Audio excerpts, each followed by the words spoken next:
Doctor Jaysingrao Pawar sir यांचं आज निधन झालं.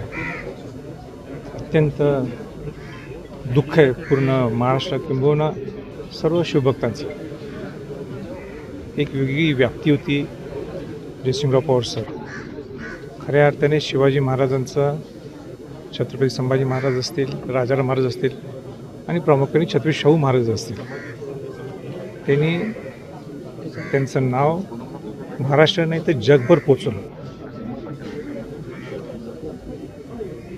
इतकं दुःख सर्वांना आहे की हे न भरणे, जयसिंगराव पवार सरांसारखा माणूससुद्धा न होणे परत. पण त्यांचा विचार आज जीवन राहण्यासाठी आज खऱ्या अर्थाने सगळ्या युवकांना मला इतकं सांगायचं आहे की त्यांचा विचार आपण आत्मसात करणं गरजेचं आहे आणि तरच ती खऱ्या अर्थाने ती आदरांजली त्यांना असेल.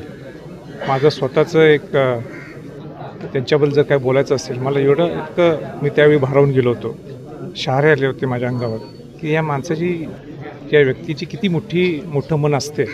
रायगडवर शिवाजी महाराजांचा ज्यावेळी पुतळा आम्ही बसवायला गेलो होतो, ज्या ठिकाणी शिवाजी महाराज छत्रपती झाले, ज्या ठिकाणी शिवाजी महाराजांचा राज्याभिषेक सोहळा झाला होता, त्या ठिकाणी शिवाजी महाराजांचा पुतळा बसवण्यासाठी मी त्यांना आमंत्रित केलं होतं, तुम्ही या तिथं. ते म्हटले मी ह्या वयात कसं येणार. मग 2007ची गोष्ट आहे आणि ते आले तिथं. आणि तिथं आल्यावर मला त्यांना मी बोलवलं होतं. तिथं आल्यानंतर मला दिसलं, मी त्यांच्या पुढं गेलो आणि मला म्हटले की आज पण मी इतिहास लिहिलेला आहे, पण पहिल्यांदा मी इतिहास होत असताना मी बघितलं, मी पाहायला लागलो. ते एवढी मान्यता करणं, एवढं बोलणं, हे सुद्धा हे सगळे लक्षणं हे मोठ्या माणसाचे असतात. आणि खऱ्या अर्थाने जयसिंगराव पवार सर इतकं